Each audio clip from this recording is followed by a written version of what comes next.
berjumpa kembali dengan Sandi Sularso Low Channel.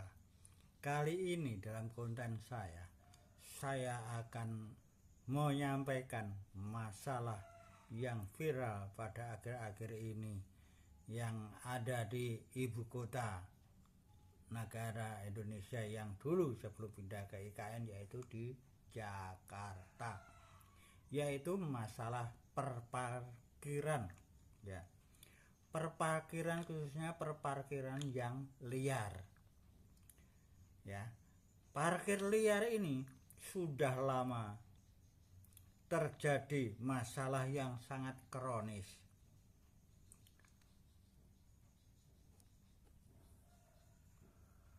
Parkir liar, ya, yaitu pungutan parkir tanpa dikelola dengan baik, yaitu liar tanpa izin oleh pemerintah daerah, ya.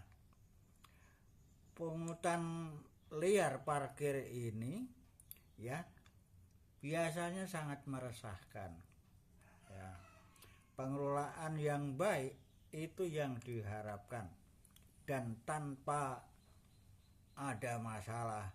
Parkir liar ini biasanya dikelola tanpa karcis di suatu tempat yang ramai adanya suatu parkir, ya.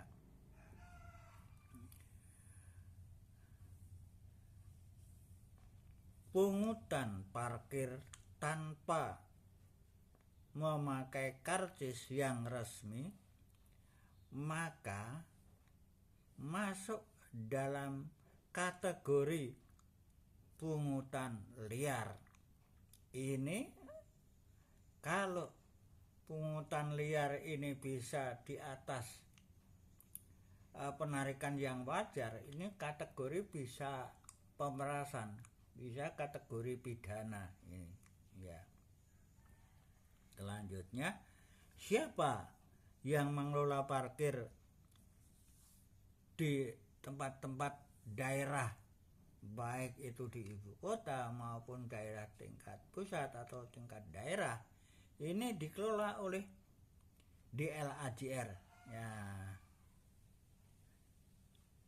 atau Dinas Perhubungan. Mengapa parkir liar ini sulit diberantas, ya? Parkir liar sulit diberantas pasti ada masalahnya, ya.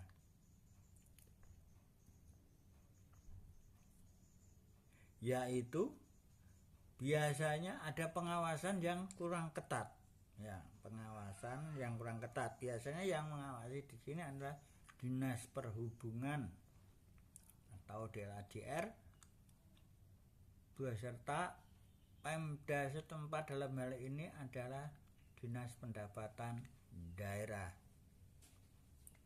Selanjutnya, pengawasan yang kurang ketat ini biasanya petugas yang kurang, ya, tertib dalam mengawasi. Ya, ini perlu dibiasakan. Tempat parkir di gang-gang yang ramai, tempat parkir biasanya rumah makan atau warung-warung atau tempat mall dan sebagainya, masuk pasar-pasar, ya. Selanjutnya,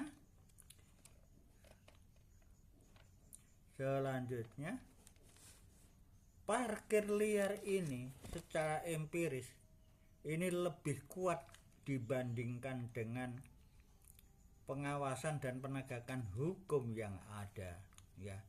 Ini sudah berjalan sudah lama.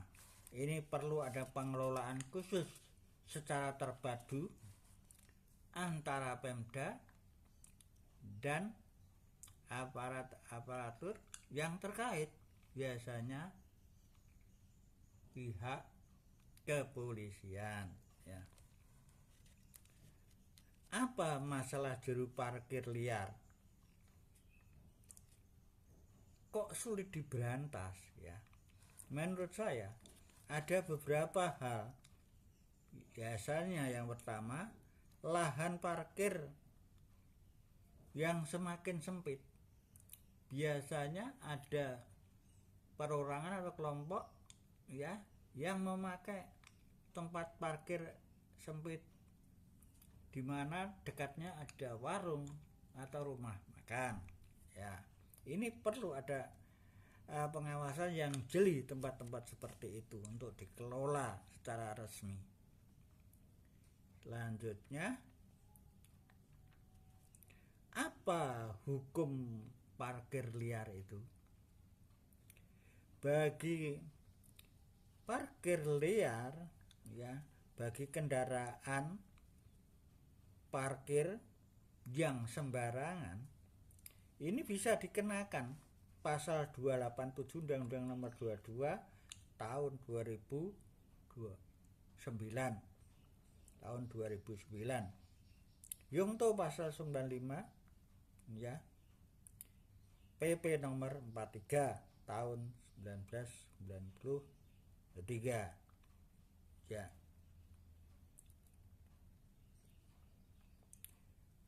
Denda 250.000, kurungan 1 bulan ya.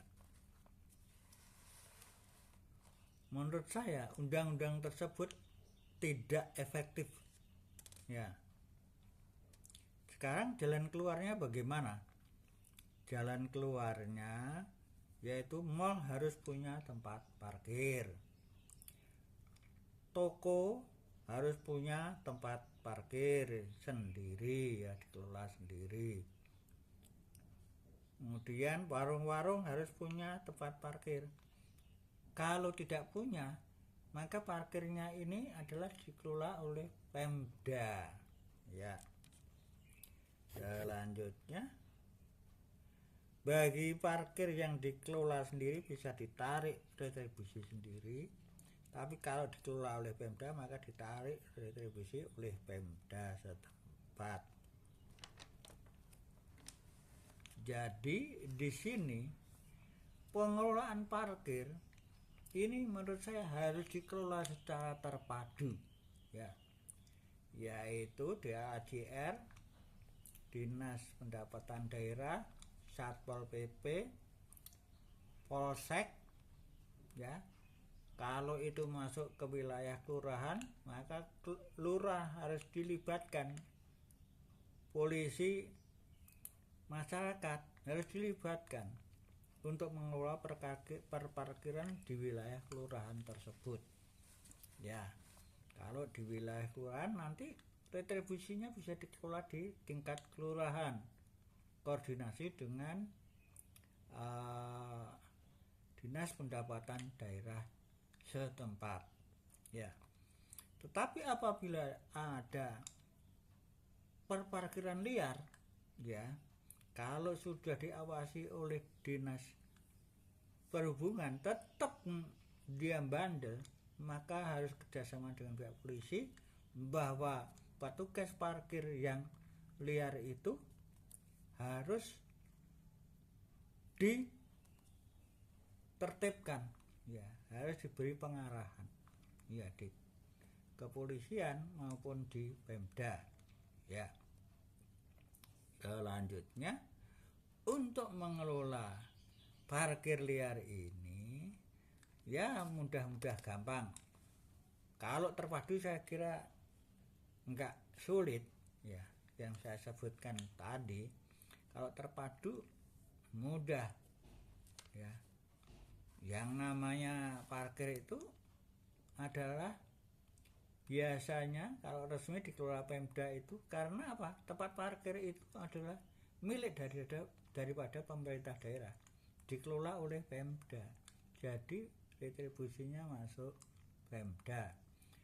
Ya, misalnya Jalan X ya dikelola oleh ketua juru parkir.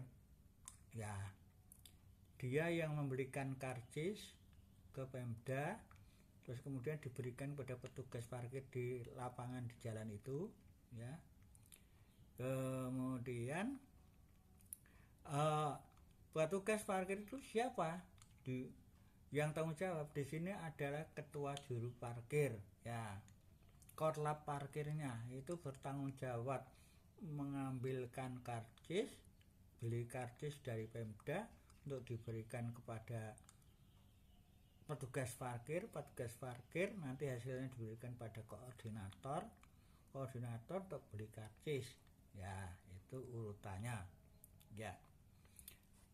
Dan koordinator ini tanggung jawab di lapangan kepada petugas parkir yang diberi tugas, ya. Bajunya parkir yang tanggung jawab adalah di sini ketua juru parkirnya, ya. Ketua korlap juru parkir bertanggung jawab berikan baju seragam, ya. Memberikan KTA, kartu tanda anggota petugas parkir, yang mungkin bisa dikeluarkan oleh Dinas Perhubungan yang kerjasama dengan Dinas Pendapatan Daerah. Ini petugas juru parkir jalan X misalnya, nah ini jelas berarti tidak liar, ya. Kemudian dia mendapatkan dari mana pemasukannya? Ini dari parkir di situ, ya, dimana memakai karcis nanti akan dikelola oleh ketua juru parkir, ya, atau korlap parkirnya di situ mengkoordinasikan, ya, supaya perparkiran di situ berjalan tertib, ya. Demikian saudara-saudaraku sekalian, semoga saja apa yang saya berikan dapat memberikan sedikit wawasan untuk saudara sekalian tentang perparkiran. Andai kata di jalan ada parkir di situ, ada petugas, maka petugas itu kalau macam-macam tanyakan KTA-nya punya ndak. Kalau tidak punya, laporkan kepada polisi dan Dinas Perhubungan, ya, supaya masyarakat yang bertugas parkir tertib, ya. Demikian saudaraku sekalian, salam sehat selalu, sampai jumpa pada konten Sandi Sularso yang akan